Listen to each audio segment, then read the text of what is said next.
राधे राधे दोस्तों, आपका हमारे YouTube चैनल दिव्य भक्ति ज्ञान वेग में हार्दिक स्वागत है। ओम नमो भगवते वासुदेवाय। आप सभी का दिन शुभ और मंगलमय हो। दोस्तों, आज मैं आपको ज्येष्ठ महात्म्य के 20वें अध्याय की कथा सुनाने जा रही हूँ। प्रेम से बोलिए विष्णु भगवान की जय। ज्येष्ठ मास की जय हो, गंगा माता की जय हो।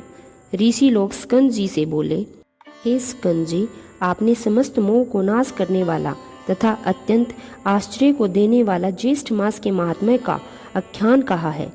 वह योगियों का गम्य सनातन साक्षात परब्रह्म स्त्रु के संघर के निमित्त एकादशी के प्रभाव से वहां पर आए, जो परब्रह्म वचन से भी नहीं कहा जा सकता।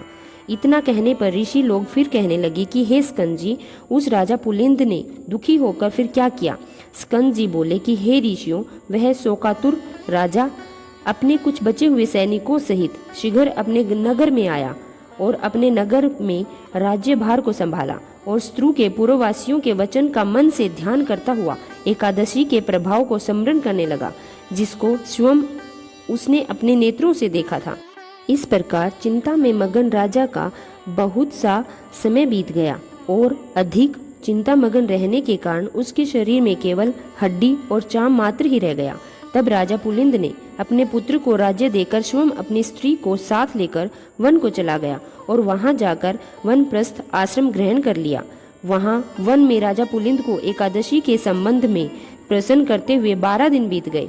वह सबसे यही प्रश्न करता रहा कि हे तपोधन, एकादशी के व्रत की क्या विधि है, जो व्रत तीनों लोकों में दुर्लभ, पवित्र और भगवान का अति प्रिय है। अहो आश्चर्य है, मैंने एक एकादशी व्रत का महान आश्चर्य कार्य किया है, इसमें संशय नहीं।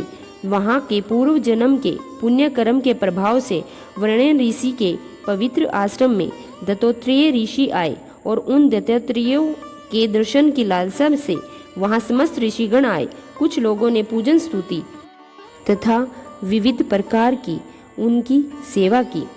राजा पुलिंद भी दत्तात्रेय जी का आगमन सुनकर वहां भयभीत के समान ऋषि के पास जाकर बैठ गया। प्रधान ऋषियों के चले जाने पर राजा पुलिंद दत्तात्रेय जी के पास गया और दंडवत कर दूसरे विंध्याचल पर्वत की तरह पृथ्वी पर गिर पड़ा। दत्तात्रेय जी राजा से बोले, हे सौम्य, उठो, तुम कौन हो और किस लिए यहाँ पर आए हो? तुम्हारे दुख का जो भी कारण है उसको तुम मुझसे कहो। दत्तात्रेय जी के वचनों को सुनकर अत्यंत दुखी होकर वह पुलिंद राजा नहीं उठा।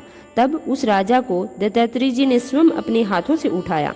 राजश्रेष्ठ पुलिंद ने उठकर दत्तात्रेय जी को अति सुंदर हृदय जानकर कहा, हे जगत में विख्यात राजा पुलिंद हूँ।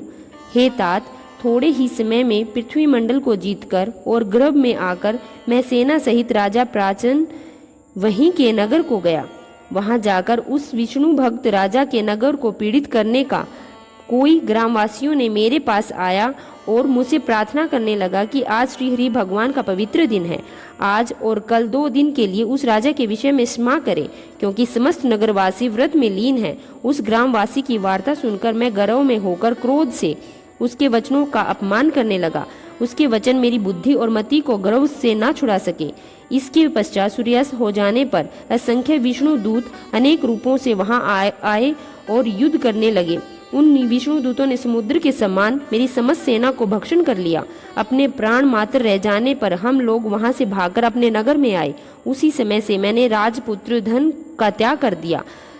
अब आज आपके चरण कमलों का दर्शन करके मैं कृत हो गया हूँ। मैं धन्य हूँ तथा मेरे पूर्वज भी पुण्यशाली थे, जो आज देवताओं से भी पूजित हैं। आपके चरण कमलों का मुझे दर्शन हुआ। हे भगवान, एकादशी नाम वाला व्रत कैसे होता है और किस विधि से किया जाता है, उसे आप संक्षेप में मुझसे कहिए, क्योंकि मैं अपनी शरणागत हूँ, अन्यथा मैं शिल्प के समान अपने प्राणों का त्याग कर दूंगा।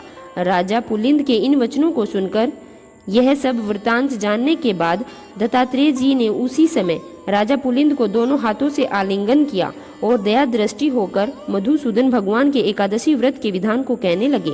यहीं पर 20वें अध्याय की कथा समाप्त होती है। स्कंद जी कहते हैं कि हे ऋषिगण, जो भक्त श्रद्धा और भक्ति से ज्येष्ठ मास का श्रवण या पाठ करता है, उसके पाप नष्ट हो जाते हैं, घर में सुख समृद्धि आती है, और भगवान श्री हरि की कृपा प्राप्त होती है। अंत में वह उत्तम लोगों को प्राप्त होकर परम कल्याण का भागी बनता है। प्रेम से बोलिए विष्णु भगवान की जय हो, ज्येष्ठ मास की जय हो। अगर आपको हमारी वीडियो अच्छी लगी हो तो हमारे चैनल को सब्सक्राइब करें और कमेंट में श्री हरि भगवान विष्णु लिखना न भूलें। धन्यवाद।